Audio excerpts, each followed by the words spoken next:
Así que esta charla, sobre todo a nivel más teórico, de temas de sensores y eso, yo creo que la persona más adecuada, sin ninguna duda, es Álvaro. Así que nada. Muchas gracias. Y de nuevo, gracias porque sobre todo nos estáis dando algo que nadie os va a devolver nunca, que es tiempo. Así que vamos a aprovecharlo, si os parece, porque hay mucho que contar y como bien dice Jazz, creo que vais a notar a medida que va la presentación que nos gusta bastante. Y ya veréis por qué, porque es una cámara... Bueno, aquí veis que pone full frame para producción en directo. Lo decimos porque, como veis, hemos traído, tenemos una Venice, la DC Proma, la FX9, tenemos la FX6 ahí detrás. O sea, todo nos da la sensación de que todo se está moviendo hacia full frame, pero cada vez hay más demanda de esa estética en directo. Y de hecho, tenemos ejemplos muy claros, el fútbol americano, el fútbol europeo. El fútbol de aquí, MediaPro, utilizando una Venice en una Steady, por ejemplo. Entonces, no, yo creo que ya sí o nunca vamos a entrar en la conversación de si nos gusta o no nos gusta, porque eso va por gustos. A mí personalmente sí que me atrae, pero entiendo que haya gente a la que le choque mucho esa estética, sobre todo mezclada con cámaras de 2/3, que es lo más típico que nos encontramos en un partido de fútbol, por ejemplo. Entonces, hay que ser muy cuidadoso en cómo cuentas la historia, porque al fin y al cabo, aunque es una historia que se desarrolla ella misma, pero tú eres quien tiene que contarla. Entonces, tienes que dar coherencia a esas dos estéticas distintas que nos vamos a poder encontrar. Exacto. Es que es complicado en algunos casos. Entonces, y para un operador de CCU, pues. Claro. De control. Entonces, como bien decía Jazz, venimos de dos mundos que estaban muy marcados, por así decirlo. Así es como estaríamos más o menos. Esto es relativo a estudio, PTZs, modelos tradicionales de BRCs, que hemos tenido y seguimos teniendo modelos muy buenos, de muy alta calidad, y estos son básicamente los criterios que se suelen mirar a la hora de elegir una buena BRC. Esto es el feedback que me suelen dar cuando dicen, oye, es que la Panasonic tiene esto, tiene lo otro, tiene HDR. Hemos recopilado todo ese feedback, ¿vale? Y sumado a... Y luego, por otro lado, yo desde mi inocente lado de los camcorders, por así decirlo, ya migrado todo a full frame, a una estética cinematográfica, prácticamente con cualquier presupuesto. Es decir, los 5 o 6 mil que vale una FX6 o menos incluso, ahora sabéis que hemos presentado la FX30, que son unos 2.000 euros, aunque ya es Super 35 APS-C, hasta el precio que pueda tener una Venice. En todos los escalones podemos irnos a una estética, o sea, ya no nos olvidamos, veo que por edad a nadie le sonará lo de elijo comprarme una casa con mi familia o una Betacam para saltar al mundo del cine, ¿vale? Entonces, por suerte ya no, o por suerte por desgracia, a lo mejor, ya no estamos en ese entorno, ¿vale? Entonces, hoy en día ha cambiado la cosa y en la parte de creación de contenidos, que esto es casi la coletilla que más se mueve hoy en día, ¿qué es lo que queremos? Pues tener nuestra propia estética, tener el fondo roto, el bokeh famoso, que se habla mucho de esa estética. Y estaba muy claro hacia dónde van los tiros. Pero lo importante de esta traspa, o filmina, como nos gusta decir a veces, es este más. El mezclar ambos mundos es una apuesta algo arriesgada. Y de hecho, yo creo que todos, en septiembre, cuando llegamos allá al IBC, acuérdate, todos levantamos la ceja. Es decir, ostras, pero ¿qué es este engendro? En principio. Y luego ya cuando empiezas a darle forma y a ver que lo que decimos siempre, es el resultado de una noche loca entre una FX6 y una BRC. Básicamente, ¿qué sale de eso? Pues te sale algo así. Y ya empiezas a decir, joder, es que esto me puede ayudar mucho en mi trabajo, porque sigue siendo un camcorder, sigue siendo una BRC, pero además me va a aportar más cosas en cualquiera de estos dos entornos de trabajo. En todos ellos hemos sido prácticamente los líderes, tanto en el rango más alto, tanto de directo como de cine, de cinematografía digital. Tenemos cámaras que han sido auténticos pelotazos. De hecho, estas dos coinciden en el tiempo. La Z280 ha sido prácticamente la cámara de facto de mano en los últimos 4 años. Y cuando nos íbamos a full frame, la FX9 ha sido uno de los pelotazos más grandes que hemos tenido. Y mira que era difícil superar a la FS7. Pues ahí hemos estado. Tenemos cámaras de directo ya con Super 35, como la F5500, que dices, joder, es que quién se iba a imaginar que a día de hoy podríamos estar trabajando con herramientas así, ficcionando cosas que son de directo. Entonces nos dan una estética más cercana al mundo del cine que al puro broadcast tradicional de toda la vida. Y perdona que te corte, pero no solamente ficcionando o teniendo más latitud, que eso, por ejemplo, en Inglaterra es lo que la F5500, que además tuve la ocasión de estar allí, Lo que se buscaba era, en un plano donde tienes un contraluz, como tú sabes, tener un rango dinámico muy amplio, y esta cámara te está dando de más de 15 stops de latitud y bueno, ya con HDR obviamente, y con un sensor, ese Super 35, un sensor más grande que tiene mucha más sensibilidad. De hecho, el operador de CCV, que le eché un vistazo al RCP, estaba trabajando más 12 dB y aguantaba la señal. Es que aguantan auténticas burradas. Versus las otras Sony que teníamos de otra generación, que el día anterior a las 7 de la tarde, cuando estábamos haciendo las pruebas, ya empezaba a salir ruidaco. O sea que no solamente creo que hablamos ya de sensor grande a nivel de look cinematográfico, ese look que se está demandando por sacar algo nuevo, sino también por eso. Las implicaciones que tiene a nivel de sensor, luego vamos a hablar un poquito Pero bueno, eso tiene también sus pros y sus contras. Foco, tal, bueno, eso ahora lo veremos. Entonces, por ejemplo, la que puede ser hoy en día la mejor cámara que hemos tenido hasta ahora dentro del rango PTZ, que es la X1000, necesita un equivalente dentro del rango camcorders que digas, joder, es que necesito algo distinto. Y ese algo distinto ha sido decir, ostras, ¿qué podemos aportar al mercado de las PTZs? Una lente intercambiable, un filtro ND electrónico variable, un sensor full frame, grabación dentro de la propia cámara, entrada de audio. Dices, joder, es que me cambia totalmente el paradigma, porque ya tengo un camcorder motorizado o una VRC con full frame. Entonces se puede mirar desde las dos perspectivas. Por eso estamos los dos aquí. Estamos como jugando una partida de ping-pong porque nos atañe a los dos. Y al final, ¿cuál es el objetivo? Queremos tener algo parecido a esta estética directamente saliendo de cámara, en una cámara de directo. Lo cual hasta ahora era más típico, pues eso, de un mercado cinematográfico, de un mercado ficcional o de ficción, es decir, donde puedo repetir una toma porque no es que me ha rascado foco, tranquilo, hacemos una marca, ponemos otra marca, vienes por aquí y hacemos un seguimiento de foco, por ejemplo. Vamos a hablar bastante del foco, ¿vale? Y desde aquí, mi profundo respeto a los foquistas, ¿vale? O sea, esto es algo que quiero dejar muy claro y lo repetiré varias veces. No hay nada mejor para trabajar el foco que un operador de foco, así de claro. Pero no siempre tenemos un operador de foco. Y en este caso va a ser algo muy crítico porque vamos a estar trabajando con un sensor que tiene de manera nativa muy poca profundidad de campo. Por lo tanto, toda herramienta que tengamos de ayuda al foco nos va a salvar muchas tomas, ¿vale? Porque pensad aquí una cosa vital. Entre ficción, es decir, cuando puedo repetir una toma, y realidad, es decir, cuando no puedo repetir una toma, hay mucho abanico de posibilidades. Pero si no puedo repetir una toma, esa toma tiene que ser lo mejor posible. Y ahí todo automatismo que me ayude, lo voy a agradecer. Al principio siempre existe una especie de recelo a hablar de automatismo. Yo soy el primero, ¿eh? De hecho, bueno, un ejemplo, pincho con vinilo, ¿vale? O sea, que os podéis hacer una idea de que no me gusta normalmente dejar las cosas en automático, ¿vale? Me gusta manual y tenerlo todo controlado. Pero es que bastante hombre orquesta ya somos con una cámara en nuestras manos como para ocuparnos encima de que rasca foco porque alguien ha elegido que yo me vaya a un full frame, maldita la hora. De hecho, me viene bien saber, ¿habéis trabajado con Canon 5D o equivalentes en algún momento? O sea, lo primero que nos pasó con la Canon 5D, ostras, es que la pongo aquí en un trípode y te quiero grabar a ti, respiras y te sale de foco. La madre que le parió la respiración, ¿sabes? Entonces decía, bueno, pues le bajo 1 o 2 puntitos de iris. Sí, pero entonces, ¿para qué quieres el full frame? Entonces estábamos siempre en ese balance entre la estética, esa supuesta estética, y la operativa de la propia cámara. Entonces, aquí vamos a poder tener esto directamente desde cámara, como con la FR7. Que, como os digo, es básicamente una evolución del mundo VRC y de la FX6 mezcladas en algo que al principio es un engendro y al final acaba siendo una solución muy, muy buena para muchas aplicaciones. El full frame ya llevamos bastante tiempo utilizándolo en producciones en directo.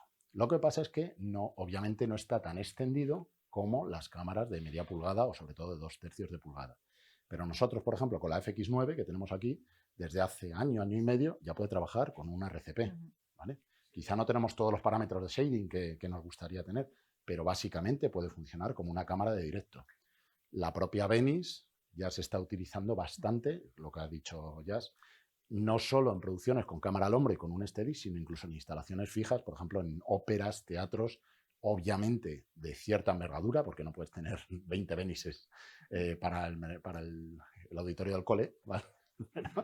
Pero sí que se está utilizando y de manera muy, muy eficiente. Y ahora decíamos, joder, ¿qué hacemos con la FX6? Pues la FX6 es lo que es una cámara muy buena de mano, pero queremos llegar un pasito más allá. Y es por eso por lo que aparece la FX3.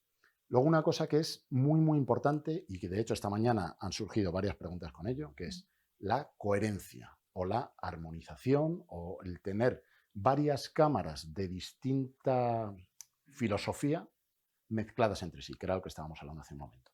¿Qué ocurre cuando yo mezclo, por ejemplo, un full frame con una cámara de 2/3? ¿Qué ocurre cuando tengo una cámara HDR y le meto una cámara 709? ¿Qué ocurre en esos casos? Pues lo bueno es que nosotros, como entre otras cosas, creo que algún sensor bueno hemos hecho a lo largo de la historia, luego lo veréis, vamos a hablar bastante de ello, sabemos de sensores. Y el saber de sensores nos lleva a una situación en la cual, en la cual podemos machear o parear las cámaras con bastante facilidad, porque todas tienen una naturaleza de sensor bastante parecida. Entonces nos va a permitir aplicar unos parámetros iguales o prácticamente iguales y que si estamos trabajando con una FX9 o con una FX6 como cámara de mano, pero hay unas partes que son planos en los cuales tengo unos presets o lo tengo subido a una grúa en la cámara, que todo sea coherente entre sí. Entonces, gracias a esta tecnología de desarrollo de sensores, nos pone en una situación de poder para decir... procesador de imagen, no de gama, de matrices, ni nada. Todo eso es básicamente igual. De hecho, es lo que siempre ha intentado Japón.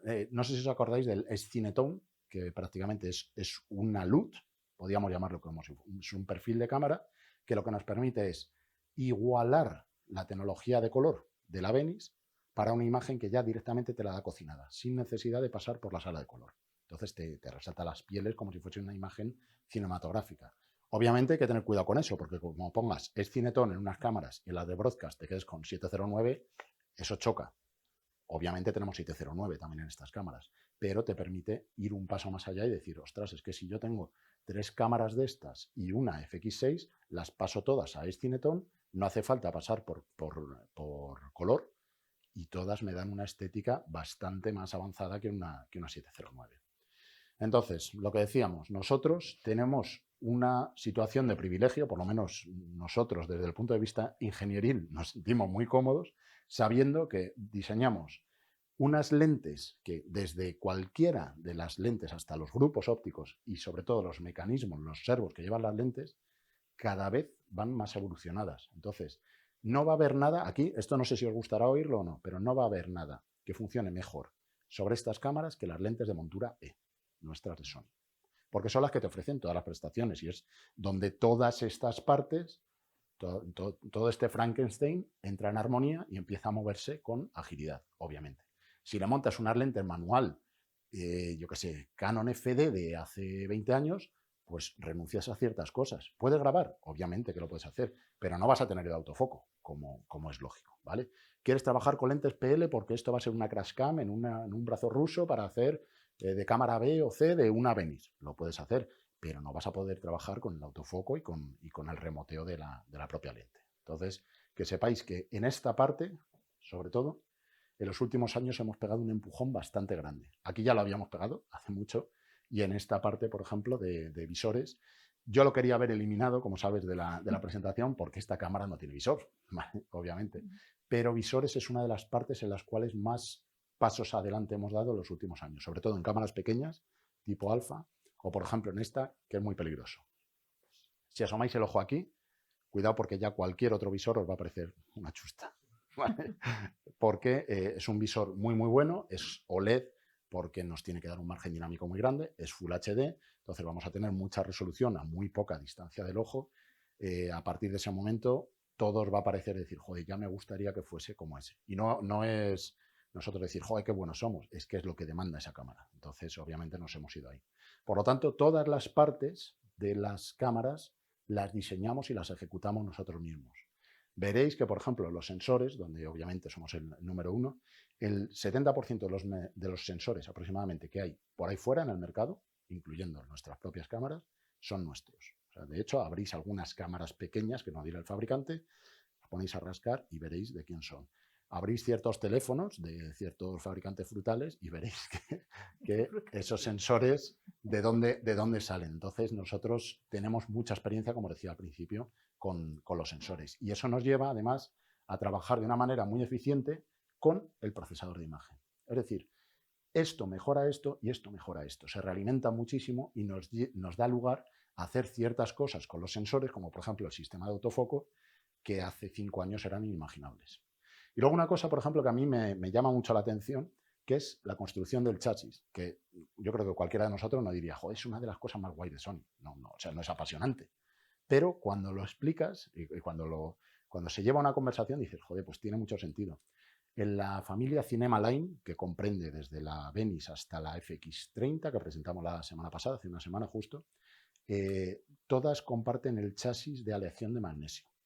Mola mucho, ¿vale? Aleación de magnesio, mola, tal, nos parece que como las llantas de los coches tuneros y esas cosas, pero va más allá de eso.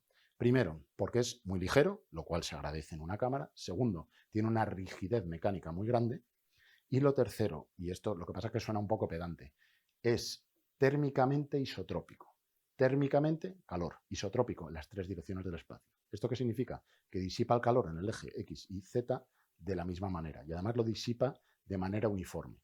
Si tocáis una cámara que esté encendida, porque ahora se nos ha ido la batería, ya veréis que todos los chasis de nuestras cámaras están más o menos a la misma temperatura.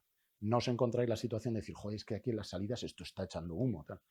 ¿Por qué es importante eso? Porque por ahí es por donde acaba muriendo una cámara. O acaba fallando una placa y te quedas con el rodaje colgado. Entonces es muy importante la implementación del chasis. Luego, el cómo se refrigeran nuestras cámaras, que tienen un ventilador, pero la parte de refrigeración nunca toca ese canal de aire, nunca toca partes sensibles como el sensor o los contactos eléctricos. Entonces, la electrónica la tenemos a salvo. Es como una especie de inducción, lo que tenemos en las cocinas, pero al revés, con una corriente de aire frío, y lo que nos permite es disipar el calor de manera que no entre, por ejemplo, aire húmedo en la parte electrónica de la cámara. Entonces es mucho más inmune. Y esto lo habréis visto. Lo bueno es que de esto normalmente la gente no se da cuenta. Entonces, no news, good news. Significa que no ha dado problemas. Porque, por ejemplo, me acuerdo cuando en Brigada Costa del Sol directamente le salpicaba a la Venice el agua salina del mar, que eso para una cámara significa la muerte. Eso nunca es recomendable. Y ahí estaba trabajando y tan pancha. No son cámaras sumergibles, esto que quede bien en la cámara. No son sumergibles, quiero que quede grabado, ¿vale? Importante, no las mojéis, pero si le cae algo de agua no va a pasar nada, mientras que no sea en el sensor, en la montura, etc. ¿Vale? Entonces, la parte del chasis es una de las partes que últimamente más ha evolucionado. Son más ergonómicos, son más ligeros, pero hay que tener cuidado porque cuanto más ligero hagamos el chasis, si la lente sigue pesando lo mismo, nos cabecea más. ¿Vale? Entonces, la ergonomía, la forma de coger, de agarrar una cámara, es muy, muy importante, sobre todo cuando vas a estar varias horas con ella al hombro. Pero esa conversación aquí no tiene sentido porque hablamos de una cámara de instalación. Entonces, vamos a pasar a la siguiente. ¿Cómo? Como lo del visor, exacto. Pero lo regalamos, así, eso que os lleváis ya gratis. Así que... Y nada, y ahora ya metiéndonos a lo mejor en la parte más fricaza, pero ya veréis que nos gusta mucho, que es la del sensor. El sensor, como todo lo de la línea Cinema Line, excepto la FX30 de la semana pasada, es un sensor full frame. Hay una cosa con los sensores que nos tiene que quedar muy clara. Mucha gente dice, es que quiero tener una cámara muy luminosa, por lo tanto dame un sensor muy grande.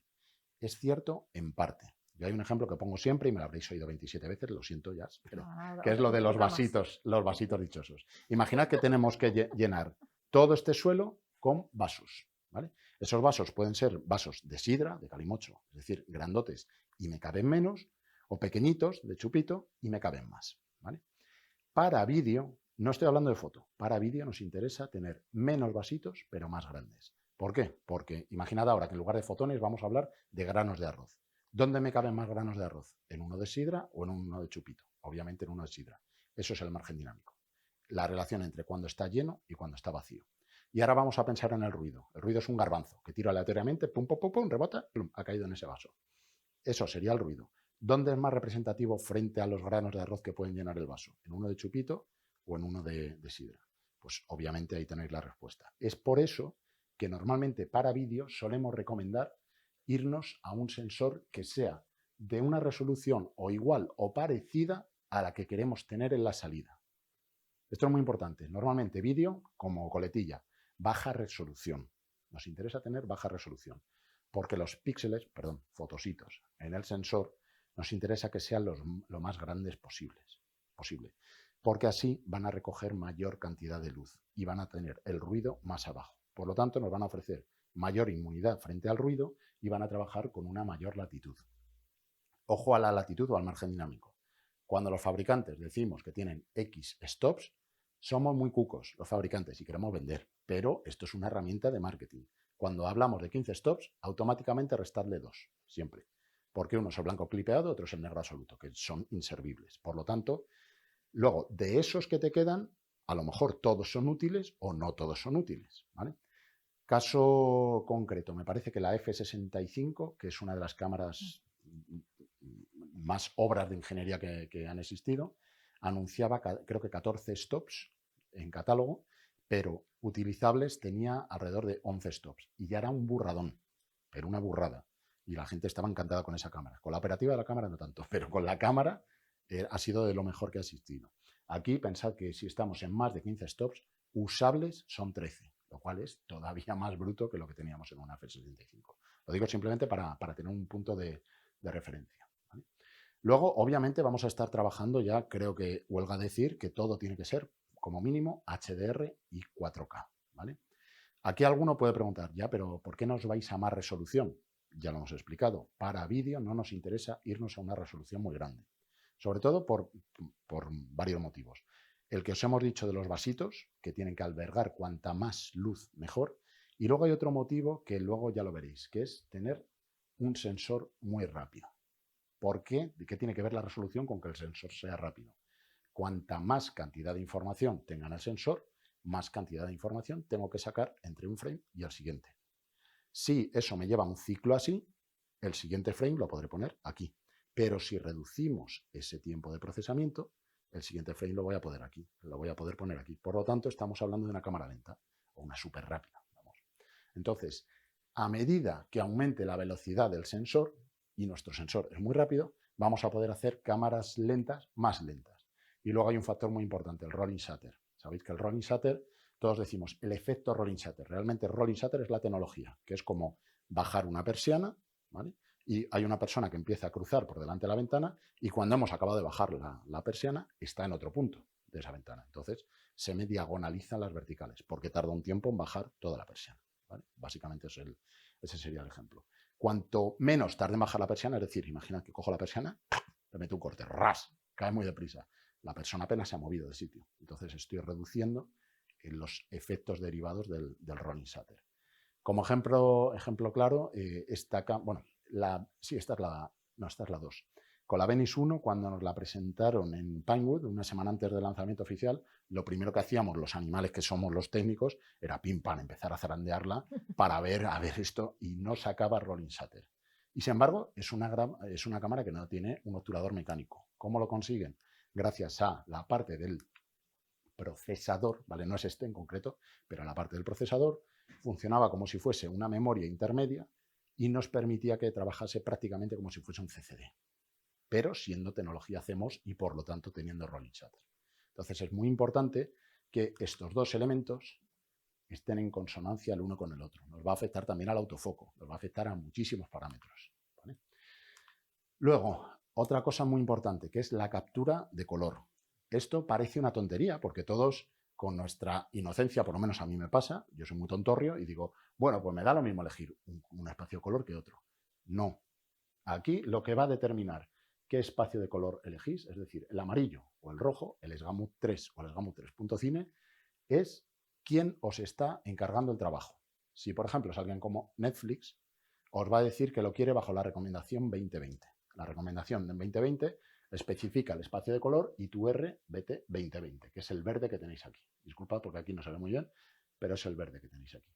Mientras que si vais a ir a cine o a televisión, en cine va a ser el espacio de color P3, que es el que tenemos aquí de color gris, y en televisión el 709, que es el azul que tenemos aquí. Y dices, joder, aquí yo veo dos tendencias muy claras. Primera, si nos vamos hasta el blanco, el amarillo y el verde, si tiramos una línea, otra línea, no sé si es voy a decir bisectriz, meretriz o cualquier cosa así. Bueno, si tiramos unas líneas uniendo los vértices, resulta que el espacio de color verde, el BT 2020, es lo mismo que el espacio de color amarillo, el Sgamut 3, un poquito desaturado. Coño, eso es fácil de hacer en la sala de color. Es un proceso relativamente sencillo. Pero si voy a trabajar para cine P3, me interesará más irme al espacio de color Sgamut 3.cine, el rojo, porque si lo desaturo un poquito, caigo automáticamente en el P3. Y si desaturo un poquito más, me voy al 709. Por lo tanto, o me quedo en este eje de los triángulos o me quedo en este otro. Eso lo va a decir quien nos contrata el trabajo. Para vosotros es meteros en un menú y cambiarlo. Pero la recomendación, no lo hagáis a lo loco, porque si os piden esto, el gris, y grabáis en esto, lo primero vais a perder una gran cantidad de color en azules y verdes, y segundo vais a tener que aplicar seguramente un hue, un giro de color. Y eso ya no es tan fácil de hacer como una desaturación cuando estáis en la sala de color, ¿vale? Así que mucho cuidado con esto, porque dependiendo de la situación os interesa elegir uno u otro, ¿vale? Si tenéis dudas, mi humilde consejo, pero esto voy a tapar el logo porque no es información oficial de Sony, es que os vayáis al amarillo, al Sgamut 3, ¿vale? Porque a día de hoy creo que es más probable que acabéis yendo a 2020 y además recoge todo el espacio de color de P3 y de 709. ¿Que tienes que girarlo un poquito? Bueno, pero por lo menos has salvado todos los contenidos, ¿vale? Entonces, eso es una pequeña recomendación. Luego otra cosa, las curvas de gama. Sabéis que últimamente se habla muchísimo de las LUTs, de todo esto. No hay una curva de gama de fabricante que sea mejor que la de otro fabricante. O sea, es un absurdo hablar de decir, joder, es que Arri tiene una curva de gama que es la leche y Sony tiene la Slog 3 que es difícil. No, o sea, una curva de gama lo que te hace es maximizar el margen dinámico conforme a una curva no lineal para tener el mayor margen dinámico posible en el sensor. Es decir, si aquí ponemos la luz que entra y en el eje vertical ponemos la salida del sensor, si fuese lineal, llega un momento en el cual no podemos sacar más y satura, entonces llegaríamos solo hasta ese máximo. Pero las cámaras nos permiten un eje horizontal muy largo. ¿Qué hacemos? Curvamos así, con una especie de curva logarítmica, para comprimir las altas luces. ¿Qué es lo que necesitamos después? Una contracurva, que es más o menos exponencial, logaritmo por exponencial, nos linealiza, ¿vale? Pero no es que sea una curva mejor que otra. Cada uno de los fabricantes hemos optimizado, y aquí vuelvo para atrás, hemos optimizado nuestro sensor con nuestro procesador para sacar el máximo partido de nuestro sensor, de nuestra cámara, ¿vale? Pero no es que sea una curva mejor que otra. Esto así explicado suena muy bonito, pero díselo a un cliente grande tipo BBC que dice, o sea, que resulta que cuando trabajo con Sony tiene que ser la Slog 2 en aquella época o la Slog 3. Cuando trabajo con Canon, la C-Log. Cuando trabajo... Dios, poneos de acuerdo una maldita vez. Hablaron los de la BBC con la NHK y dijeron, oye, o os ponéis de acuerdo o aquí vamos a tener que tomar las riendas del asunto. Y se reunió un comité de varios fabricantes con estos broadcasters y sacaron la curva Hybrid Log Gamma. La curva HLG, de G, joder, es que siempre, perdón, es que siempre, eso ya sabéis que es que es superior a mí, no lo puedo remediar. Entonces, esta curva lo que nos permite es trabajar con una curva estándar de gama, ¿vale? Que obviamente no es la óptima para todos los fabricantes, por supuesto, pero para la mayoría de los casos se ha llegado al consenso de que maximiza la mayoría de los sensores, del margen dinámico de todos los sensores. Además es híbrida, es decir, hasta los 100 nits es la curva 709 reducida a la mitad, por lo tanto es retrocompatible, hasta los 100 nits, que es el máximo de la 709, y además, obviamente, es logarítmica de ahí en adelante. Entonces, es una curva relativamente estándar. Además, tiene la ventaja de que no hace falta pasar por sala de color. Directamente, tal cual sale de la cámara, podemos aplicar una contracurva porque es estándar y plum, ya lo tenemos cocinado. No hace falta etalonar, ¿vale? Lo cual es muy importante. ¿Se puede etalonar? Sí, pero para la hora de etalonar yo me iría a la curva de fabricante, que es la que más partido me va a sacar. En nuestro caso, la Slog 3, ¿vale? Entonces, esto tenedlo en cuenta porque luego ahí yo soy el primero que cometí esta cagada, con perdón, que es combinar una Slog 3 con un Sgamut 3. Que no pasa nada, perdón, una Slog 2 con un Sgamut 3 o algo así, no me acuerdo qué leche se dice. Yo mezclé cloro con la lié parda. Entonces llegué a mi DaVinci y me dice, tío, ¿qué leches has hecho? Dice, pero si es que has elegido una Slog 2, que lo suyo es que hubiese ido con 709 en aquella situación, tal, y de repente me encuentro el Sgamut 3 y no sé si era el Sgamut 3.cine. Entonces ya tienes que meterte ahí a decirle, no, es que esta es la curva de gama, este es el espacio de color, y a partir de aquí ya vamos a trabajar con la LUT, bien sea técnica o bien artística. Y sin embargo, si tú lo haces todo conforme a lo que te da la cámara, lo normal es que te vayas a la Sgamut 3 o Sgamut 3.cine como espacio de color y Slog 3. Aquí no vais a tener ese problema, porque si te vas a la curva del fabricante, ya solo te aparece la Slog 3. La Slog 2 ya prácticamente no la tenemos, solo la mantuvimos creo que en la FS7, ¿vale? Pero ya no nos aparece. Y luego el sensor nos ofrece también un juego que a mí me gusta bastante, que es, joder, es que yo tengo un sensor full frame 4K que es muy grande, pero resulta que la lente me viñetea. Que esto nos lo hemos encontrado mucho, por ejemplo, con la Venice. Es decir, joder, es que las esquinas se oscurece un poquito.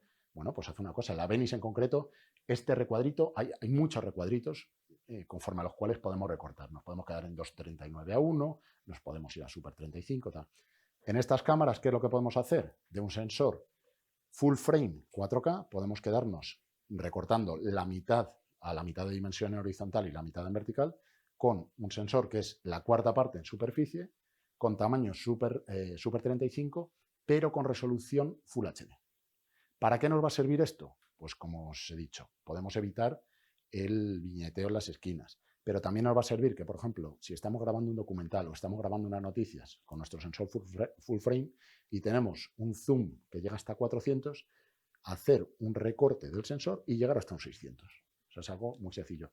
Es el equivalente a la filosofía, lo que pasa es que he dado la vuelta, del Speed Booster, ¿vale? Es básicamente eso mismo. Luego, además, delante de este sensor tenemos el filtro ND, que oficialmente nos hacen, es que me obligan a decirlo, Electronic Variable ND Filter. Ojo, que no es óptico, ¿vale? Lo digo porque, por ejemplo, en la Venice sí que tenemos filtros que son de vidrio. Aquí han hecho una obra que a mí me parece de una ingeniería que yo no me imaginaba que cabía eso aquí. Le han puesto 2 ruletas de filtros, que uno es totalmente transparente, es clear, luego otro medio paso y otro un cuarto de paso.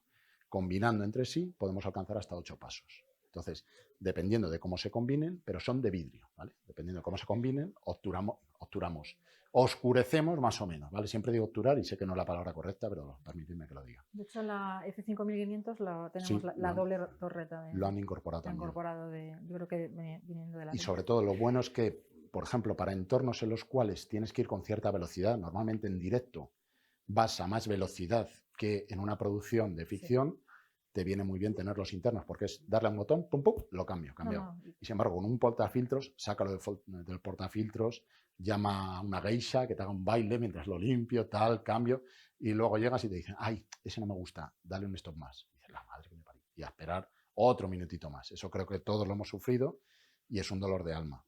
Te viene bien, a lo mejor, tener un porta también externo por si quieres añadir algo más, pero los que te trae de serie, en el 90% de los casos te van a servir. Eso, hay unos filtros también, que muchos lo conocéis, que son los filtros lineales, que son 2 círculos con 2 polarizadores lineales, dependiendo de cuánto los cruce, más obtura la luz. Este concepto óptico es exactamente el mismo que tenemos aquí con el filtro ND de la FX6, FX9, FS7.2, FS5, bueno, y por supuesto que tenemos en la FR7. ¿En qué consiste? Tenemos un polarizador y otro polarizador. Como no podemos moverlos entre sí, lo que hacemos es mover las moléculas de cristal líquido que tenemos en el medio. Entonces, la imagen ya viene peinada, polarizada, por delante, y dependiendo del voltaje que apliquemos entre esas dos capas que rodean al cristal líquido, produce un giro mayor o menor sobre la luz que atraviesa el siguiente polarizador.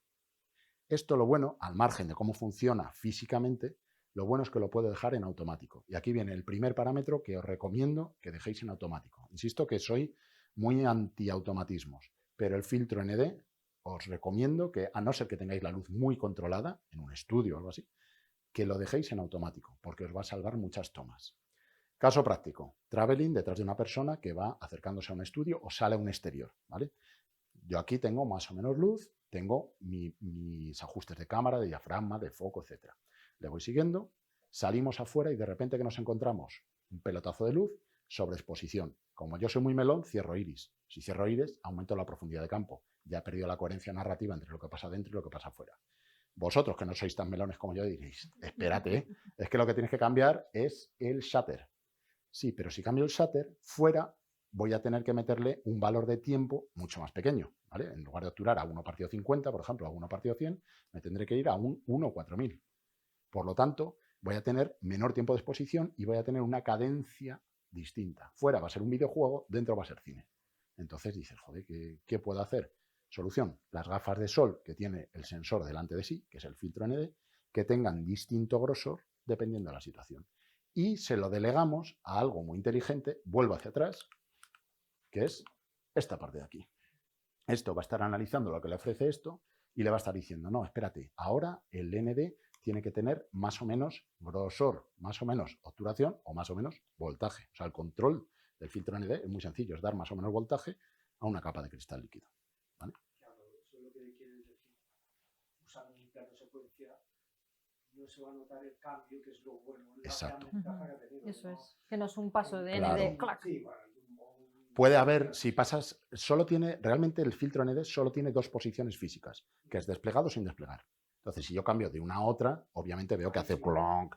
Pero si yo cambio de una posición, por ejemplo, de un cuarto, que es la posición mínima, hasta 1 partido 128, puedo trabajarlo, por ejemplo, bueno, en esta cámara no, pero en una FX6 tengo una ruedita al lado. Pero personalmente opino que bastante trabajo tiene un operador de cámara con iris, foco, zoom, encuadre, etcétera, etcétera, como para darle otra tarea más. Solución, déjalo en automático.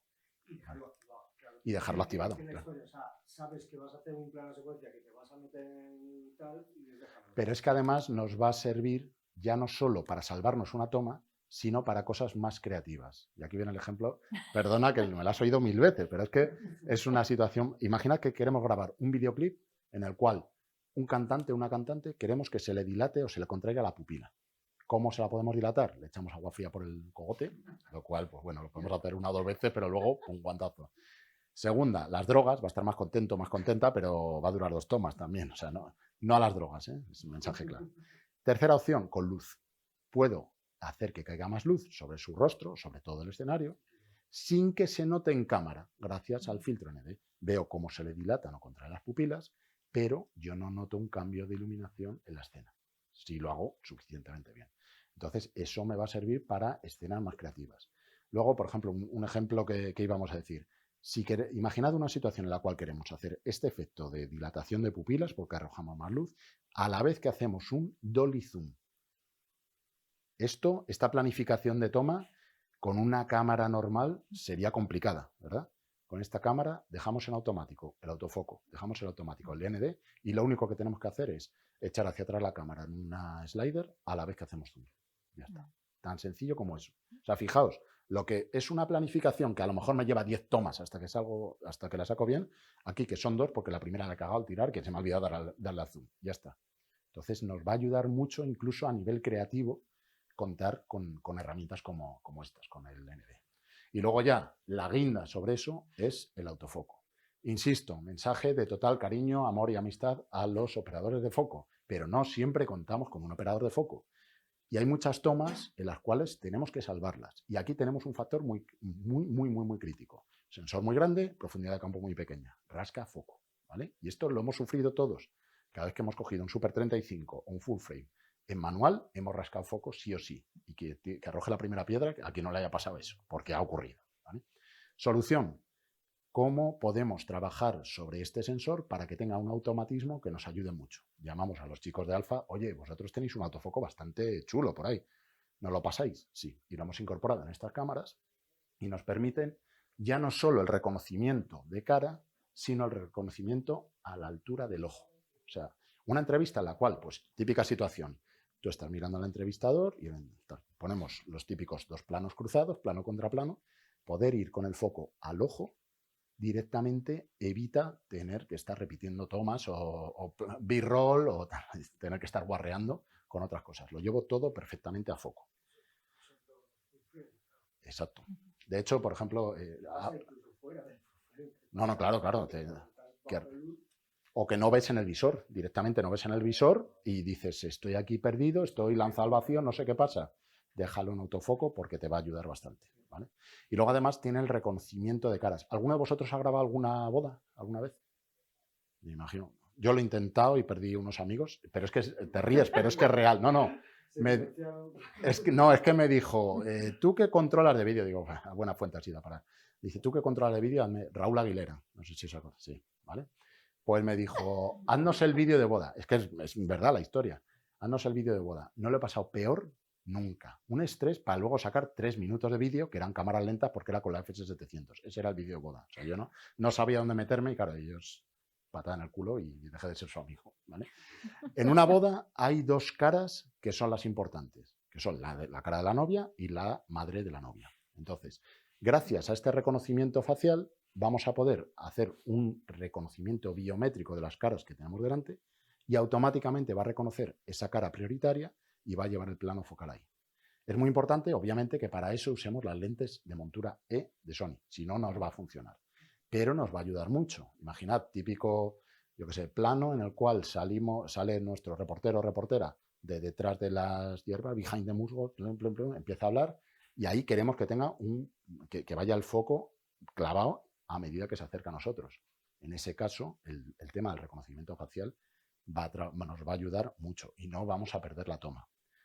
Dime, perdón. Porque las ópticas E tienen un sensor dentro. Claro, no, lo bueno ahora, déjame pasar a la siguiente, ¿vale? Porque ahí explicamos más o menos cómo funciona. Quiero decir, no hay un adaptador que si tú quieres hacer una óptica de Canon... Sí los hay, pero no me responsabilizo de lo que pueda pasar, ¿vale? Y por supuesto no va a ser tan rápido y tan eficiente como... Y además los parámetros pueden no ir tan finos y de repente empiece el foco como a moverse un poco, puede tirilar un poco, puede estar respirando. Pueden ocurrir cosas que se escapan a nuestro control, ¿vale? No lo desrecomendamos, pero tampoco lo recomendamos, ¿vale? Siempre puedes trabajar con lentes de terceros a través de un adaptador. Pero lo que ocurra de la montura E hacia adelante ya es tu responsabilidad. Todo gran poder conlleva una gran responsabilidad, ¿vale? Y luego, el cómo funciona es básicamente los autofocos tradicionales funcionaban por contraste. Si yo quiero, por ejemplo, hacer foco en un ojo, medían las partes oscuras, medían las partes claras e intentaban maximizar la diferencia de señal que hay entre la zona oscura y la zona clara, ¿vale? Básicamente esa era la forma de trabajar. Aquí no, aquí lo que hacemos, y de ahí viene que estemos trabajando de nuevo en conjunción con estas dos cosas, la tecnología Exmor-R que tiene el sensor nos permite distinguir muy bien los fotositos pertenecientes a un píxel de los adyacentes del otro píxel. Gracias a eso, lo que hacemos es analizar dos caminos. Imaginad que queremos hacer foco en tu ojo, analizamos dos caminos a través de la lente y si no entran en fase en nuestro sensor, hacemos una corrección sobre la lente. Y esto lo hacemos en cada uno de los frames. Por lo tanto, vamos a poder hacer un seguimiento de foco muy, muy, muy preciso. Esto es una de las cosas que nos ha roto los esquemas a todos, de decir, joder, yo... Claro, en slow-mo es que es brutal. Es brutal, además, las pruebas. Que no rasque algo en slow motion con un full frame, se te calcula el suelo. Pero claro, lo raro es que yo, Álvaro Ortiz, el defensor de los no automatismos, de repente esté hablando del autofoco. Entonces sé que es sacrilegio, disculpadme, pero es que os va a salvar muchas tomas. Y conviene, primero, que os habituéis a él y segundo, que le saquéis partido, ¿vale? Simplemente es una herramienta, pero ahí la tenéis y creo que la vais a usar bastante. Si os quitáis el prejuicio de, no, yo autofoco no es para mí, que sí es para ti, a mi caso. Y luego además estas cámaras tienen dentro es que nunca lo sé decir, giróscopo, tiene una bolita dentro de una esfera, ¿vale? Y esta bolita dentro de la esfera nos va a decir cuál es la posición de la cámara espacial. En conjunción con la posición de la lente, va a generar unos metadatos que van a nivel de frame, en cada uno de los frames, dentro del códec. Y esto nos va a permitir que cuando ingestemos el material a través de la suite Sony Catalyst, vamos a poder hacer una estabilización de plano que para un minuto va a tardar aproximadamente 5 segundos. ¿Por qué? Porque no analiza la señal, ya te viene analizada. Es simplemente aplicar un valor de offset. Y tú decides cuánto recortar en los márgenes, cuanto más recortes, más estable es la señal. Entonces ya es encontrar pero cada prueba de esa vas a tardar 5 segundos en hacerla, que es lo bueno. No necesitas analizar frame a frame el movimiento de la imagen y que luego te empiecen a flanear las cosas, que es lo típico de cuando lo intentas estabilizar en un Premiere o en un DaVinci, ¿vale? Y aquí viene la parte de la montura. Esto para mí ha sido uno de los mayores inventos que hemos tenido en la última década en Sony, porque es una montura que tiene 3 grandes ventajas. La primera, el diámetro que tiene es muy grande, tan grande que puede albergar 3 tipos de sensor. APS-C Super 35, que son básicamente lo mismo en Sony, pero también full frame. Y de hecho esta misma montura es la que tenemos en la Venice, que es lo sorprendente de todo esto. Dentro de la Venice, si quitamos este adaptador APL, lo que aparece debajo es una montura E, con bayoneta, ¿vale? Pero al fin y al cabo es una montura E.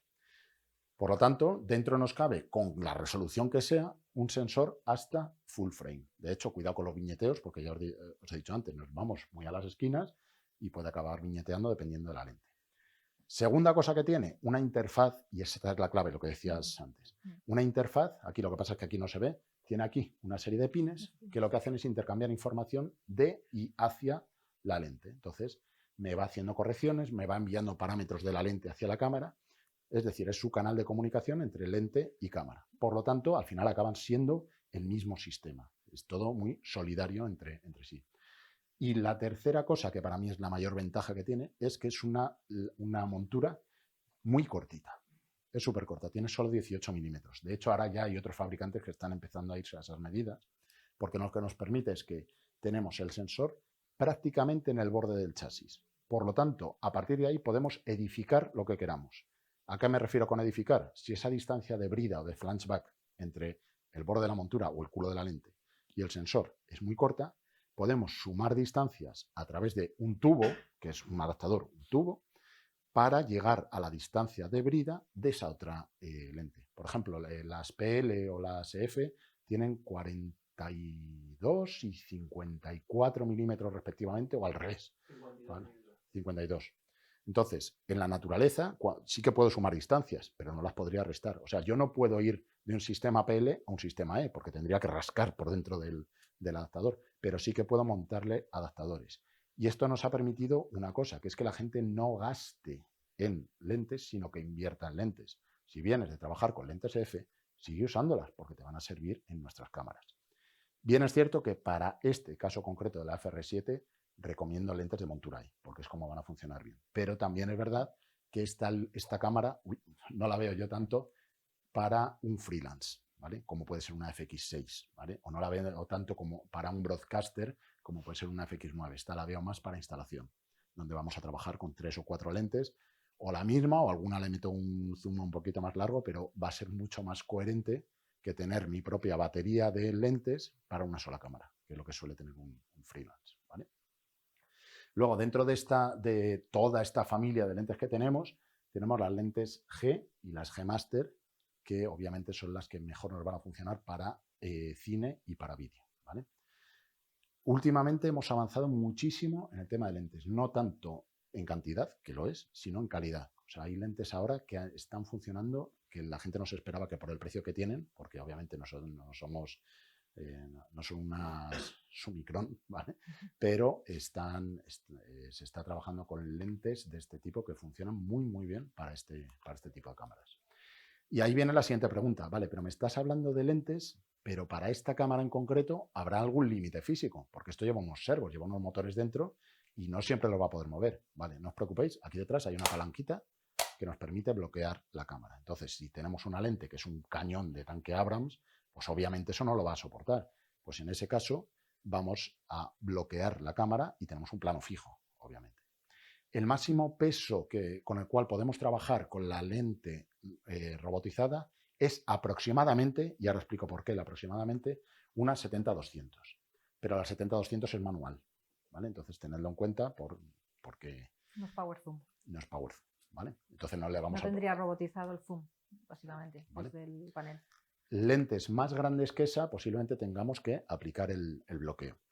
Pero depende del caso, porque esto al fin y al cabo no es parecido a un gimbal, ¿vale? Entonces, en el momento en el que le meto una lente que tenga mucho peso en el extremo, aumenta el momento de fuerzas, tengo que balancearlo. De hecho, estas dos barritas que veis aquí no están tanto pensadas para soportar lentes pesadas, que también, sino sobre todo para poder desplazar el bloque y que lo equilibre, ¿vale?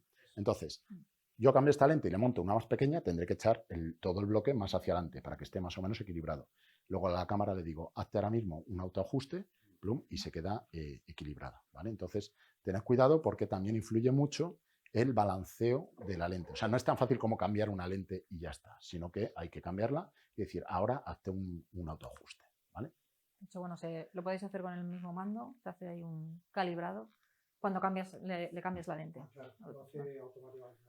Sí, sí. ¿Vale? Entonces, ¿ves? Ahora ya está. Ya está bien, ¿vale? Y luego pasamos, ahora lo vamos a ver primero aquí para que os hagáis una idea de lo que ocurre, pero luego lo vamos a ver directamente trabajando sobre el ordenador de Jazz Esta es la interfaz. Podemos trabajar a día de hoy con el RM IP500, al cual os recomendamos que le compréis una plaquita que se vende por separado, porque hay comandos que hasta ahora no teníamos, como el comando de grabación, porque recordad, esto ya es un camcorder, no es una cámara. Entonces, esa nueva carátula que le ponemos encima al IP500 nos permite, por ejemplo, tener un botón de grabación que yo conozca. O sea, a la cámara le da igual lo que tenga puesto ahí encima, como si es un periódico, pero necesito saber que ahí tengo el botón de REC, por ejemplo. Entonces hay parámetros nuevos que tengo que identificar gracias a esa carátula. Pero aparte tenemos también la posibilidad de remotear la cámara a través de una red. Y esto es muy, muy potente. Muy potente porque, primero, vamos a ver las partes que tiene. Primero, podemos tener memoria, obviamente, como en cualquier VRC, de ciertas posiciones. Vamos a poder cambiar la velocidad. Esto, por ejemplo, una aplicación muy curiosa que tiene es que imaginad que tenemos un estudio, un plató, en el cual tenemos un plano general del público y luego un primer plano de la persona que está abajo a la izquierda. Si estamos en un programa de debate político y queremos hacer esa transición, va a tener que ser elegante, seria, tranquila, porque la reacción va a ser acorde a ese movimiento. Si estamos en un programa de humor, ¿qué es lo que va a ocurrir? Ja, ja, ja, ja, y la gente riéndose. Incluso la transición me va a ayudar a la narrativa de mi programa. Y esto, obviamente, es muy importante. Entonces, puedo modificar los parámetros de movimiento. Aquí tenemos una previa de lo que sería el LCD de la cámara, básicamente, porque cuando mostramos los menús de la cámara también se nos muestran aquí. Aquí parámetros generales, los más importantes son los que tenemos aquí, que esto es más o menos equivalente a una Venice, ¿vale? Los parámetros más relevantes, podemos tocar ahí y cambiarlos.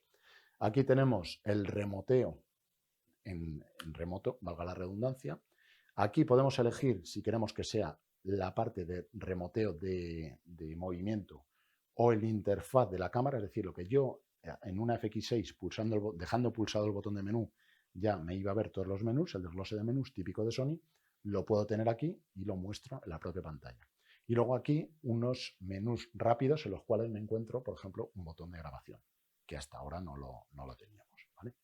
Esto, bueno, ¿te parece que lo dejemos para el final? Sobre todo por acabar con la luego lo la vemos. traspa. Bueno, nos acercamos y lo vemos, ya que tenemos la cámara aquí, obviamente. Vale, lo digo por acabar porque no nos queda mucho tiempo.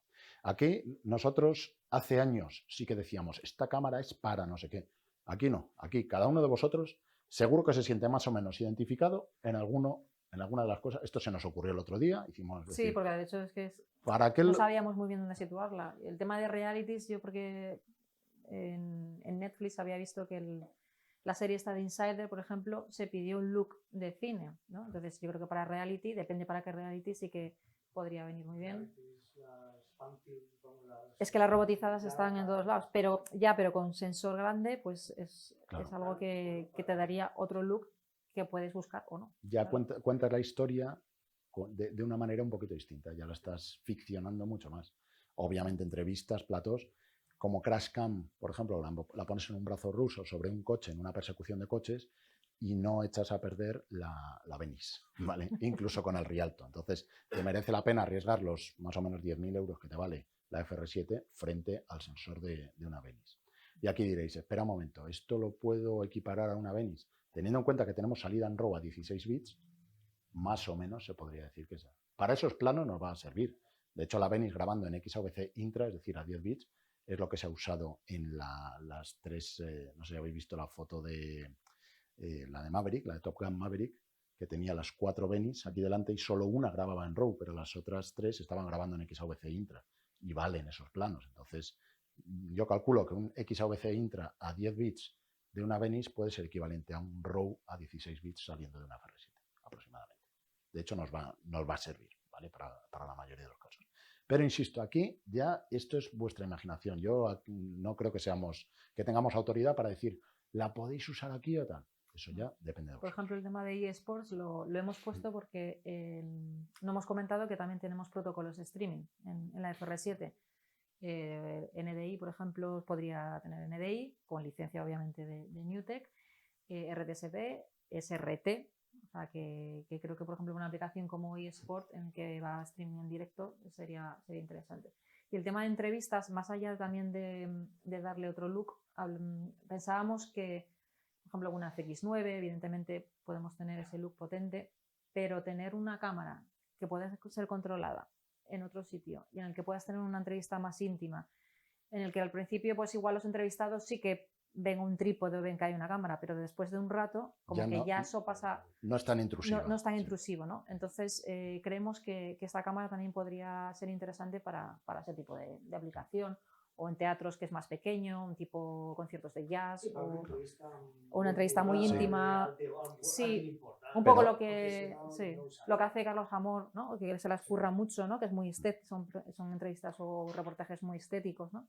Entonces, pero lo bueno es que yo creo que desde el momento en el que hemos empezado a hablar de esta cámara, vuestros cerebros han empezado a pensar, ostras, pues yo lo podría usar para no sé qué, o esta toma que no pude hacer, a lo mejor ahora la puedo hacer. Lo bueno es que ya prácticamente es libre para cualquier tipo de aplicación o de interpretación.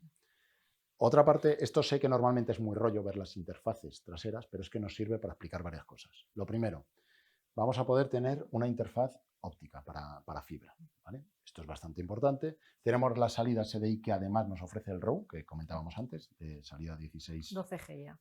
12G. Y luego la alimentación, que no es necesaria. Dices, ¿cómo que no es necesaria? ¿Vale? ¿Por qué? A través de PoE++. Aunque yo la recomiendo, es recomendable, siempre más estable, obviamente, tener un conversor AC/DC, pero podemos alimentarla a través de PoE++. Entonces, imaginad que estamos haciendo un documental en el cual tenemos el mirlo salvaje, pues ponemos la cámara ahí, la alimentamos simplemente con un solo cable de Ethernet y ya directamente podemos estar grabando en la propia cámara, porque además la cámara es camcorder, tiene las mismas interfaces que tenemos en la FX6. Y luego tiene una cosa muy, muy novedosa, que es la entrada de audio en una VRC. Yo creo que esto es la primera vez prácticamente que lo vemos. Claro, de mini jack sí que hay algunas, pero por fin lo tenemos con entrada XLR de 5 pines balanceada. Entonces esto es directamente brutal. ¿Por qué? Porque es un camcorder. Es que al fin y al cabo sigue siendo una FX6 en lo profundo de su corazón. Esta sería la forma que os decía de conectar un switch PoE a la cámara, PoE++, ¿vale? Para alimentarla y directamente sobre ese mismo cable van los datos de remoteo en un sentido y la alimentación en el otro, ¿vale? Y luego esta sería una configuración muy, muy típica. Como toda VRC, por lo menos a día de hoy, los datos van por un lado, van por una red o por una infraestructura y el vídeo va por otro lado. Entonces, lo que tenemos con discontinuo es la señal de vídeo. ¿Qué hacemos normalmente con las VRCs? Las llevamos a una matriz de vídeo o a un mezclador de vídeo y de ahí ya pasa pues, a nuestro panel de monitorado o a otra matriz de distribución, lo que queramos. Pero luego además hay un parámetro importante que es el tally. Normalmente el tally no tenemos forma de enviarlo desde el mezclador directamente a las VRCs, sino que lo que hacemos aquí es conectar con el RM IP500 que actúa como de repetidor de ese tally y lo envía a través de los protocolos de control, que son los que tenéis en línea continua, a cada una de las cámaras. Además el tally es muy cookie, ha quedado ahí en la parte superior. Bueno, ahora mismo no tenemos ni... Por el RJ45, exacto. Entonces no necesitamos, aparte, el típico RS232 o el protocolo que sea o cierre de contactos de tally. Y directamente, o sea, como veis, yo creo que a nivel de red no puede haber nada más sencillo que esto. ¿Vale? Aunque esta mañana nos ha costado, porque nos ha fastidiado el No, porque switch. nos venía una presión beta en el panel. ha sido un poco folclórico el tema, pero básicamente aquí lo que necesitamos es un switch al que se conecta pues todo. Tenemos nuestra tablet o nuestro PC, tenemos nuestro control, tenemos nuestras cámaras y luego aparte, por otro lado, irá el vídeo normalmente a través de BNC. Pues ahora mismo ahí tienes un programa que vas a utilizar también, ¿no? Es un acceso web directamente, sí. O sea, no necesitas... No va conectado, no tienes conectado eso ahora mismo por No, lo que tenemos es este ordenador conectado, no sé si por Wi-Fi o por RJ45 al final, directamente, pero al router. Una tablet tenemos, o sea, este es Wi-Fi, este router, y podríamos conectarnos o por tener ejemplo, otro usuario más que controlase la... O por ejemplo con el teléfono, directamente con el teléfono. Sacamos una fotito aquí del código QR tiene ahí, lo bueno que es nos muestra aquí QR, y si estamos en la misma Wi-Fi, directamente accede a la propia cámara. Y si no, te viene aquí la dirección URL por si no tienes un lector, ¿vale? Si tienes un PC y no tiene reconocimiento. No necesitas No, No. claro. Lo No, bueno, no. Básico que sí, lo que vas a necesitar es que de cada una de las FR7 a tu switch vaya un cable de datos RJ45. Pero no necesitas. Pero si tú tienes varias estaciones, varias tablets, varios ordenadores, simplemente los conectas a esa red y ya está. No necesitas recablear nada. ¿Vale? ¿Alimentación independiente? Sí, claro, tienes un conversor de AC/DC, el típico tipo Bayo, ¿vale? De hecho, cuidado con eso. Me alegra que me hagas esa pregunta, Johnny. Tipo Tú podrías teletienda. controlar ahí la cámara si quieres. Ojito, porque aquí, Mira. si alguno ha manejado la X3, FS5, FS7, Sí. si recordáis, el conector era amarillo, Puedes el de cambiar la alimentación, velocidad. lleva la puntita amarilla. Y va, Para si mal no recuerdo, a para que sea 16 más- voltios y más medio. fino. Sin embargo, aquí dices, 19 y medio. Tipo Bayo, Bastante sencilla, básicamente. sí. Nos decían que era porque cuando vendimos lo de Sí. Bayo, que a ver si nos habían sobrado cargadores. Ah, No es menú, por eso, es que es porque zona el de sensor, FX. al irnos a full frame, tiene mayor consumo, conviene, es más estable si va a un mayor voltaje. Por eso va a 19 y medio. Pero aún así podemos alimentarla por PoE++. Como dice Jazz, y me parece un consejo muy bueno, alimentarla siempre que se pueda con su propio Que a veces alimentador. ha habido Obvio. caídas. Independientemente, o sea, sin alimentación, puedes. ¿Tiene Sí. batería? No, batería no. ¿Vale? Entonces necesitas tu alimentador. Es que de hecho no podría tener batería porque necesitarías internamente llevar un cable un poquito más gordito, ¿vale? Hasta el bloque del sensor. Entonces eso ahí podría sufrir bastante más. Y luego, ¿dónde la pones? Porque tendría que ir aquí en un lateral. Y además, normalmente, como son cámaras de instalación, no vas a estar cambiando las baterías. Si la tienes en lo alto de un estadio, es raro que eso acabe funcionando por baterías. Pero nos la apuntamos, o sea, por si acaso. ¿Vale?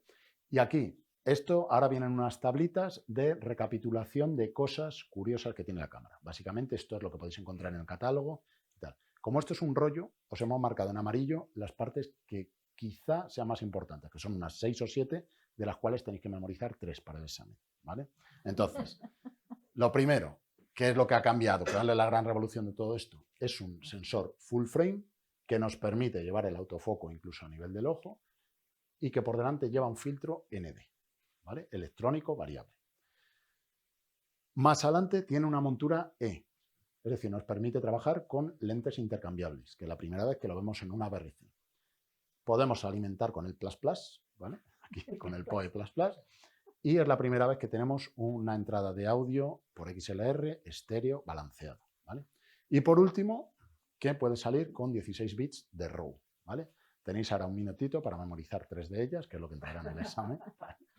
No, es básicamente las cosas más innovadoras. El resto son parámetros, pues eso, que graba en XAVC intra y XAVC non y que puede sacar proxy. Obviamente, si es una FX6, finalmente. Entonces, todo esto lo podéis encontrar en el propio catálogo.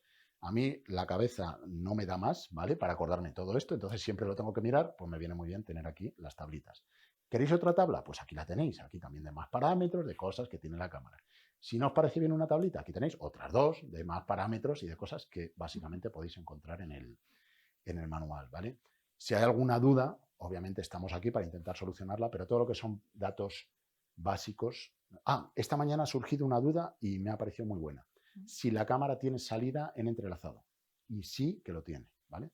No grabación, ¿vale? Porque la grabación en XAVC, tanto en intra como en long op, ya es todo progresivo. Gracias a Dios, porque algunos odiamos el entrelazado. Lo conocemos y precisamente por eso decimos, quita Satán, porque no nos gusta nada el entrelazado. Pero sí que es verdad que estas cámaras normalmente, a día de hoy, 2020, 2022, durante esta década, vamos a seguir trabajando en entrelazado en entornos de broadcast. Teníamos SDI y porque Y para HDMI. nosotros es una cámara nueva, estábamos toqueteándola también. Sí. SDI y el HDMI, HDMI. podemos salir, por ejemplo, SDI en 12G, 4K, bla, bla, bla, y el HDMI en por entrelazado, ejemplo, en Full HD. HD. Entonces, que lo sepáis porque eso, si va a Sí, es alimentar a una interesante. matriz de vídeo, no necesitáis hacer aquí conversiones, que ya pierdes por lo menos un frame, etcétera, etcétera, sino que directamente haciendo, puedes salir David? en entrelazado. El filtro. Y nada, así es como se nos queda la familia Cinema Line. Aquí hay una cosa que me habría quedado genial, pero la semana pasada presentamos una cámara que ya no lo tiene, que es todo es full frame. No, la FX30 que presentamos la semana pasada, hace exactamente una semana, es la única de toda esta familia que se queda en Super 35 o APS-C, ¿vale? No llega a full frame. El resto es todo full frame. Veis que estéticamente es coherente, pero eso se debe sobre todo a lo que hemos dicho antes, la construcción del chasis, la aireación, toda la parte de disipación de calor. Todas trabajan con la montura E, ¿vale? Desde la Venice hasta la FX30, ¿vale? Todas van a poder ser coherentes en lo que se refiere a estética, ¿vale? Y esta es la gama, pues eso, que llevamos 2, 3 años. Yo no me imaginaba hace 3 años que a día de hoy íbamos a tener aquí 7 modelos de cámara, porque de hecho empezamos, la primera fue la Venice 1, que ni siquiera pertenecía a esta familia, luego No se llamaba como Cinema Line no porque se no llamaba existía el Cinema Line, concepto como tal. O sea. y creo que la FX9 tampoco es Cinema Line, no lo pone por ningún lado, curiosamente. La primera que se llamó Cinema Line fue la FX6, ya englobando a la Venice FX9, FX6. Luego apareció la FX3 también, ahora la FX30 prácticamente a la vez que la FR7. La Venice 2 la presentamos hace un año aproximadamente, año y medio. Año y medio ya, joder, qué ¿Año y viejo medio ya? estoy. Sí, sí, algo así. Se empezó a vender este enero. Bueno, O sea, como había plazos de entrega y críticos. pues un año más o menos Un año, sí. la Venice 2. ¿Vale? Entonces, nada, esta es la Cinema Line, que la verdad es que parece ser como la piedra angular de todo el mundo. Se está moviendo en esta familia.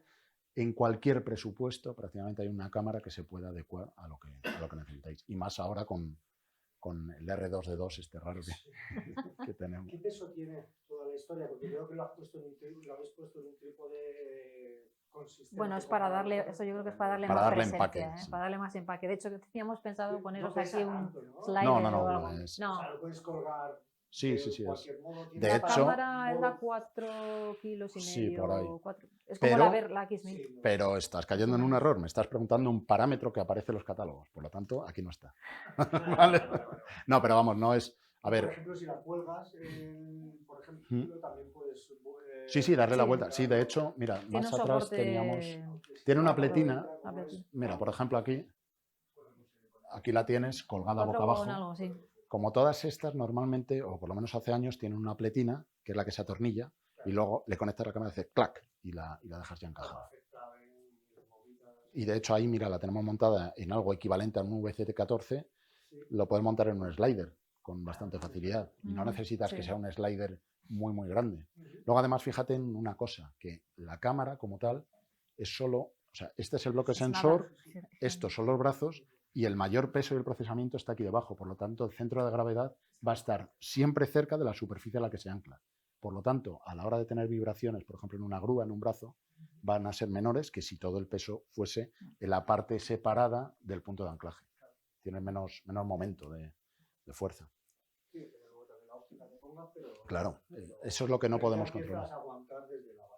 No, y además yo creo que por ópticas, a ver, si le montas un cañón así de grande, algo cruje seguro, pero la mayoría de las ópticas no vas a tener problema, más allá de tener que bloquear y que no puedas tener el remoteo de... Seguramente esto lo usas en la producción con otras cámaras. Es que de hecho... Y no vas a usar el tele. Es que de hecho normalmente una BRC por concepto te vas a ir más a angulares que a teles. O sea, lo que quieres coger es un campo. Y de hecho para eso ayuda mucho tener un full frame. Un full frame es un lienzo más grande de lo habitual. Entonces tienes una composición de campo más grande, más amplia. De hecho, por eso, de ahí viene o lo de Tarantino con los 70 milímetros. Dices que quiero tener un cuadrote muy grandote. Pues básicamente eso es lo que estamos haciendo con un full frame con respecto a un tercio, un medio, que es lo habitual en de sensor. Claro. Es que además las típicas entrevistas en las cuales según está hablando se desliza la cámara así suavemente, es que es la estética que llevamos viendo 5 años. Bueno, he visto además la velocidad que tenía de paneo, que de hecho ya en las últimas BRCs, la última versión, estábamos hablando de 0.02 grados por segundo.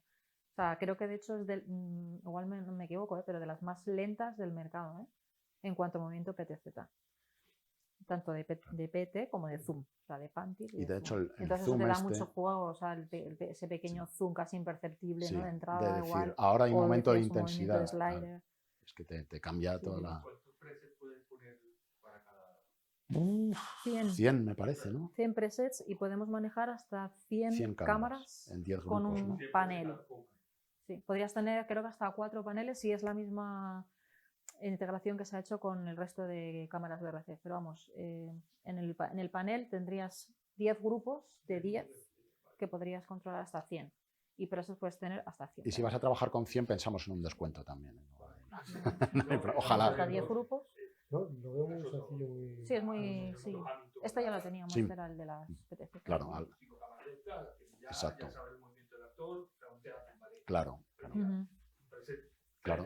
Claro.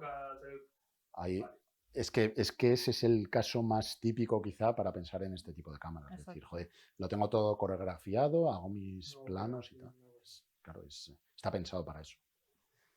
Y nada, esto aquí nos habíamos quedado con las tablas que tanto gustan y muchísimas gracias de nuevo. Que era broma, que era broma. Y nada, ahora si queréis lo tocamos un poquito porque sí Sí, que a ver, viene que bien, vemos. antes de que nos levantemos todos y tal, que veamos la interfaz, porque da muchísimo juego. Si quieres, en tu Sí. PC, Vale. lo tenemos Espera, que ahí. tengo que ponerla. Ahora cuando leemos todos, tu contraseña. Hace rasquilla aquí, ¿eh? Sí, no También, tenéis frío. Yo tengo estamos... frío. Ah, pues nada. A ver, hemos puesto el PC porque este era muy pequeño. Básicamente. Mira, Pero por bueno, ejemplo, esto está bien lo que decíamos, para tener otro usuario, otra persona, pues por ejemplo, para lanzar presets, básicamente, o, que puedo estar desde aquí. o imaginad el típico debate en el cual el presentador quiere a la vez, pues en un auditorio o lo que sea, tiene presets de cada uno de los invitados. Puede tener él unos presets, puede haber otro usuario con otros presets y que uno gobierne 2 cámaras, otro gobierne otras 10. Claro, algo así. Sí, porque por ejemplo, bueno, aquí lo veis, ¿no? Tienes para hasta 100 presets que podrías tener. Antes decía 100 cámaras, obviamente aquí. Diría que hasta 3, 4 sería más o menos manejable, pero no mucho más. Ahí ya nos tendríamos que ir al panel físico. Claro. Lo bueno que tiene la interfaz es que podemos hacer zoom. Por ejemplo, bueno, ahora mismo tiene un plano abierto, pero si nos vamos a este plano, me podría ir el foco atrás. No sé si se nota, pero Está simplemente tocando en distintos planos. tocando los Lo que pasa es que aquí diferentes planos. están muy juntitos, pero vamos, Estamos juntos, ya pero con vamos. full frame sí que se nota la diferencia de Bueno, entonces tenemos como veis, 3 pestañas. La pestaña de directo, que sería pues eso, la operativa básicamente del directo. Reproducción, que aquí tendríamos los clips, es decir, aquí los thumbnails de la los FX6. thumbnails. Le podríamos dar a grabar desde esta interfaz o en el panel ya viene un botón de rec, que directamente ya podría el operador desde aquí dar inicio a la ingesta, ¿vale? A la grabación. Pero antes había dicho que recomendabas añadir un panel nuevo, ¿no? No, es como una lámina aquí superior, porque mira. No, es que, a ver, lo que se refería Sí, perdón. Álvaro, sí, es que Dale, este panel no es un panel nuevo que se haya diseñado para la FR7, este ya lo teníamos en las PTZ, ¿vale? De hecho tenemos 2, tenemos el IP10, que es mucho más sencillo, y este que es el 500, ¿vale? ¿Qué sucedía? Claro, no teníamos botón de rec. Entonces, bueno, aunque no se ve, pero bueno, si te fijas igual sí que se ve Es un como poquito. un faceplate de estos que llaman. Para los clientes que ya tengan este panel no tienes que comprarte otro, básicamente es hacerle una versión de firmware a la última, que es la 2.2, que lo hemos tenido que hacer esta mañana, porque ayer más o menos no funcionaba hasta que nos dimos cuenta que la versión que estaba no era la última. Y entonces es como, bueno, realmente es una pegatina, es como una, Sí, es tipo una pegatina, ¿no? Pero sin necesidad de desmontar, con una desatornillar la reasignación carcasa. de la botonería que había claro. a la funcionalidad de rec, por ejemplo el filtro ND, etcétera, etcétera. Vale. Entonces, bueno, desde aquí también tendríamos posibilidad de acceder al menú, eso lo estaba configurando antes que no. Y obviamente a todo lo que es la parte del menú del panel, pues las velocidades, si quieres que a la derecha, bueno, todo lo que viene siendo la operativa del panel físico. ¿Vale? Pero claro, aquí, perdona, una cosilla. Sí. En el momento en el que necesitemos un panel como el IP500, vamos a necesitar un monitor. Entonces, ese monitor puede ser con esta configuración o podemos tirar directamente de algo tipo PC o tablet. En este caso, con un PC nos va a permitir también remotear, por lo tanto es una ventaja añadida. No necesitamos... Y de hecho podemos trabajar sin el IP500, obviamente. Sí. Eso no es necesario. Sí, de hecho, bueno, luego veniros hasta aquí porque la sensibilidad de la rueda, ¿no? El jog ese, del que jog llaman, ¿no? del Pantic, la verdad que está bastante bien. ¿No? Para que veáis, bueno, está muy lento, pero vamos, que puede tener una sensibilidad bastante controlada, ¿no? A mí eso me sorprendió porque cuando Sí, estábamos yo ahí en esto, cuando Ámsterdam lo vi dije yo desconfiábamos que vengo del mucho. mundo de operaciones, esto Y yo sin quiero embargo, botón. ¿No? y tiene buena Y sensibilidad. no tiene Sí. nada mala sensibilidad. De todos modos, bueno, lo que hablábamos, Claro. el tema de los presets yo creo que sería lo suyo. Aquí podemos tener, que eso es para mí un puntazo, el tema de diferentes velocidades de cada preset, lo que estábamos hablando antes. Entonces aquí le puedo asignar una velocidad más rápida o una velocidad más lenta. Vale, ahora mismo creo que está en rápido. No sé si el uno es más rápido o más lento, ahora lo vemos. Imagino que será más lento. ¿Qué has metido ahí? ¿Sí? Para lo de las velocidades, ¿a mí ha sido? Doble clic. Aquí tiene 3 puntitos, no sé si Sí, a lo la izquierda, ves ¿no? aquí. Vale, sí. Justo. Vale. Y aquí, bueno, tienes más parámetros, Sí, como ponerle un nombre a ese preset. Típico primer plano, no sé. ¿Vale? Y esto sí que de las velocidades a mí me parece interesante porque podríamos hacer, dependiendo del preset que tengas, podrías hacer casi como una semimezcla, vamos, de uno a otro. ¿Vale? Luego, bueno, el tema de simplemente tocando al punto que quieras enfocar, ¿vale? Esto es lo de la novia, madre la novia y tal, pues esas son las caras que aparecen con un recuadro y tú directamente desde esa interfaz táctil le puedes decir este recuadrito, este otro o este otro. Sí, sí. Y por ejemplo, para hacer un trasfoco viene muy bien, porque Bueno, lo que ahí vas de lo aquí habéis a visto, aquí. ¿no? Que ahora se ha ido el foco atrás, pero vamos.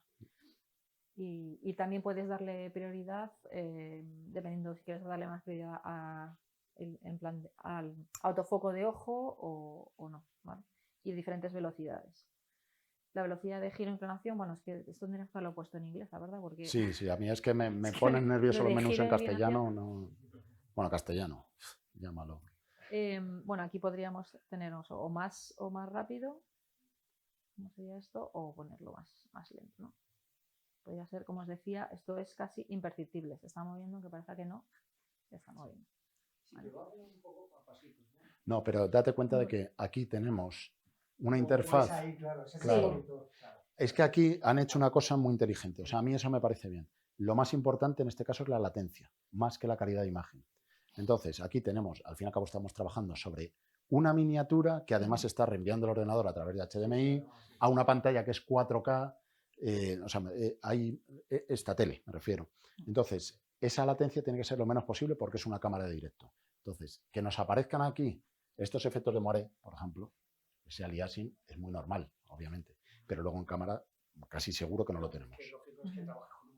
Sí, Claro. sí, no, claro. No, y lo que bueno que decíamos antes, tienes la salida SDI, pero también la de HDMI, que igual le puedes dar de monitorado al operador la salida de HDMI. De hecho, luego lo vea dirección o quien quiera verlo, pues... De hecho, a mí una configuración que me parece bastante correcta es una pantalla como esta, que es 4K, salir en 4K por HDMI, que es lo más habitual para teles de consumo, salir por SDI en entrelazado Full HD para alimentar nuestra matriz y la grabación de cámara en 4K. Entonces vamos a poder hacer el directo sobre Full HD, pero el control de calidad de imagen lo vamos a ver sobre 4K, que es equivalente al códec que tenemos de grabación en la propia cámara. Vale. O sea, la salida que tenemos ahí, que es de vídeo de serie out, ¿Sí? la podemos modificar en entrelazado solo la salida, para que se vea en salida mientras estamos grabando en 4K. Exacto, obviamente. exacto. ¿En qué modalidades podemos...? Es 4K DCI, 4K real, Ultra HD 4096 por 2000. y Full HD.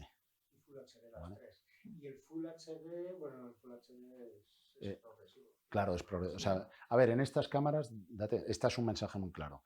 La grabación, teniendo en cuenta que el sensor siempre trabaja en progresivo, que los monitores son siempre progresivos, los procesadores son siempre progresivos, es progresivo. Lo bueno es que tenemos a la salida un conversorcito en HDMI y SDI para salir en entrelazado. Pero también te digo, o sea, yo no he evaluado con un monitor de grado 1, pero teniendo en cuenta que partimos de una señal 4K progresiva y que luego lo vamos a convertir en HD entrelazada, habrá que ver esa calidad de imagen. Que luego lo vamos a transmitir por TDT y tal y cual. Pero obviamente la calidad mayor la vamos a tener en grabación con respecto a la salida. Pero yo diría, si la usas para hacer un fútbol, al final te la van a sacar. Claro, bien claro, entrelazado. claro. Para- Entonces te quedas con el culo al aire al final. Claro, claro. Pero los recursos y los ¿Tú sacarías- anuncios... ¿Sacarías esa imagen de ahí para enviarla o usarías un convertidor de una unidad móvil o lo que sea?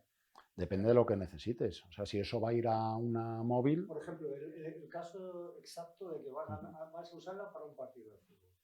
Quieres usarla ahora y como se emite normalmente, que no se va a emitir en 4K. sí, ¿Vas a utilizar la salida esa como más? yo casi recomendaría en ese caso salir en 4K y hacer una down conversión. Sí. Algo más... Yo creo que tiene más sentido No, sí, porque, yo la- porque si no te va a aparecer un problema de aliasing desde salida de cámara. Entonces yo creo que es mejor conservar hasta el punto más avanzado posible la señal en 4K y luego ya que tengas un procesador dedicado para Eso es eso. ahora, porque dentro de No, un no, año claro, ya claro. se va- O sea, ahí nos reiremos de esta grabación, de esta conversación, pero es que a día de hoy tiene sentido. Otra cosa es, para por ejemplo, una tele local, que lo tiene todo todavía entrelazado, pues ahí alimenta con 50i y ya está, y no pasa nada. Pero quizá para un partido de fútbol lo mejor es irte en la medida de lo posible a 4K. En UHD y Claro. lo convertimos para emitirlo. O sea, dices, Claro. ¿de verdad lo estamos haciendo en UHD? Claro. No valía para nada. Solo Pero lo para bueno, la unidad móvil. pero es que lo bueno de esta cámara en concreto es que vas a poder grabar dentro. Entonces, acaba el partido, toma cantidad de planos, recursos para hacer tus publis y tus insertos de... Sí, sí, para promos y cosas. Y de hecho Entonces- eso lo está haciendo MediaPro con la Claro, con la Venice. Venice. ¿verdad? Está Sí. grabando en la tarjeta para luego hacerlo. Se ponen y locos. Y ahí también hay. GT y todo eso lo están haciendo. Está la capa. Cada vez que acaba el partido, dicen, madre mía, tenemos aquí una cantidad de materiales Hombre. y de cosas que a lo mejor no han llegado a tiempo de pinchar la cámara en su momento, pero... Ujú. Sí, sí. Así que nada, pues Pues no, si queréis nos acercamos y lo, y sí, lo como podemos, vosotros veáis. O sea, lo podemos ver. ¿no? muchísimas gracias, de verdad.